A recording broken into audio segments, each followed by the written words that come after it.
I'd like to thank everybody also, players and media. I was kind of hoping this day wouldn't happen, ever.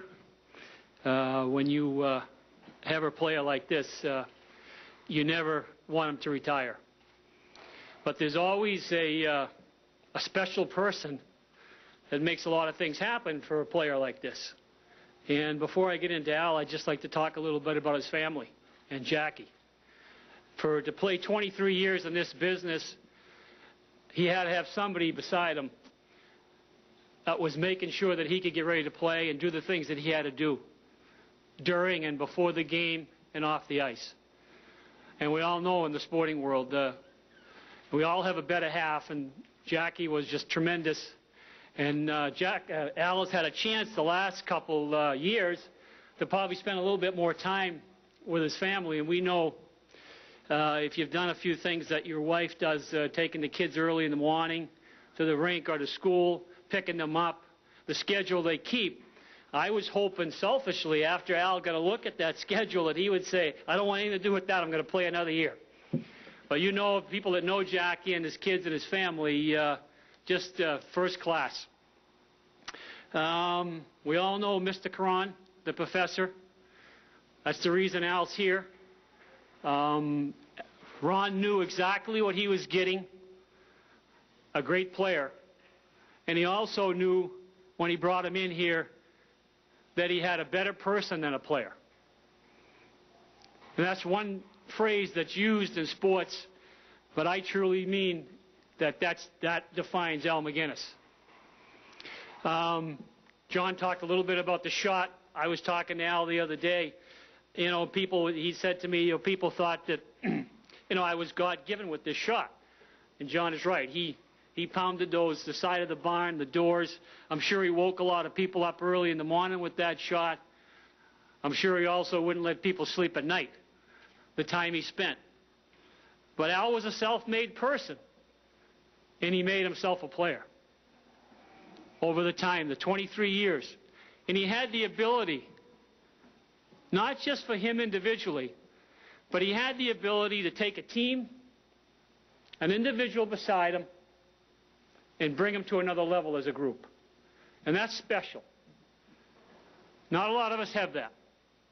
And I've seen it happen here. He was a captain. He was a leader. When I speak about him as a captain, he was quiet. He was firm. He was competitive. He was humble. He was willing to take on the responsibility that lied with that role. And he reached everybody. He had that ability to reach everybody in that room. Whether it was during the game, whether it was at practice, or whether it was off the ice.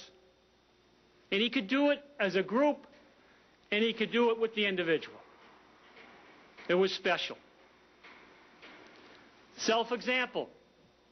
People are always looking for motivation. How can I motivate? How can I do this? How can I get this player, this group, to another level?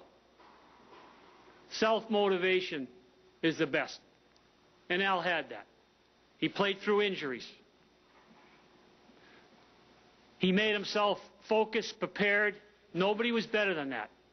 On and off the ice. I don't know if anybody ever had a chance to see how he handled himself in the weight room and preparing himself to play a game. He was special doing that. And you wonder, people always ask, why is a Stevens, why is a Bourque, why is a Messier, why can they play into their 40s? Why can Roger Clemens, why can Nolan Ryan play into their 40s? It's just not on the field or on the ice. It's the way they prepared. And it's also the standards, the high standards that you set for each, but they set for themselves. That's why they were able to play. They set high standards. And they reached them. Nobody prepared better than Al. Number 2 is going to be in the rafters.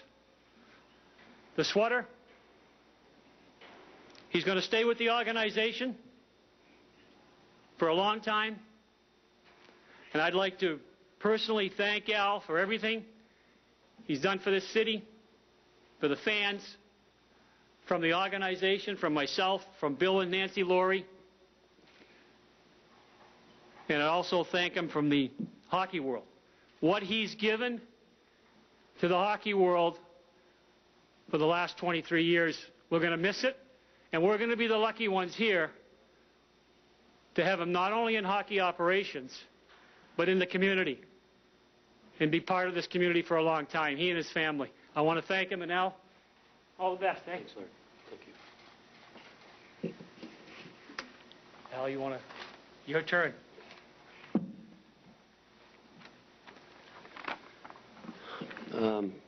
First, I'd just like to welcome everybody here today. It's certainly overwhelming to see everybody here, and teammates and ex-teammates and friends and family. 2 years ago, we started the season on a 3-game road trip that ended in a miserable 4-1 loss at Nashville. It was a game to forget, but today it is one that I will remember, because it turned out to be the final game of my NHL career. Sorry. My health is good and my will is strong. But today it is time to count my blessings and announce my retirement as a member of the St. Louis Blues and a player in the National Hockey League. This game has given me everything I got today. It has given me friends, teammates, fond memories, and more rewards than any man should deserve. If not for hockey, I would not have met my wife or been blessed with 4 beautiful kids. I cannot ask anything more from this wonderful game. It is time to unlace my skates and give thanks. I am very grateful for my start with the Calgary Flames. I thank Cliff Fletcher for drafting me and Al McNeil for guiding me. I thank Mike Shanahan and Ron Caron for bringing me to my new home, St. Louis. I thank Bill and Nancy Laurie, Mark Sauer, and Larry Plow for treating me so well for so long, especially in the face of adversity. I thank Mike Kitchen, who continues to influence me and will make a terrific head coach here in St. Louis.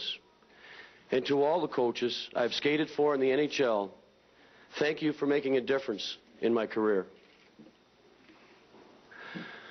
I thank the great fans of Calgary and St. Louis, who will never know how much my family appreciates the support and love they have given us through good times and bad. My agent, Donnie Meehan, who's been an advisor and a friend for more than 2 decades, I am very thankful for his guidance. And to all my teammates, thank you for skating with me and standing by me. Nothing I have personally accomplished or experienced in this game would be possible without my teammates. There's too many to mention by name, but I want to thank each and every one of you. There is one more person I do want to mention by name. It's my wife, Jackie, who has been with me for 20 of my 23 seasons in the NHL. A lot has changed since I made my NHL debut in 1981, but the one constant for me has been Jackie, and thank you. To my children, Carson, Ryan, Lauren, and Riley, I look forward to going to a lot of Blues games with you in years ahead. I will miss the game, but I cannot wait for it to return. Hockey is the greatest game in the world, and we will be reminded of that once camp opens in a few days. The best days for the NHL are ahead, as are for the best days for me and my family. Thank you, and God bless.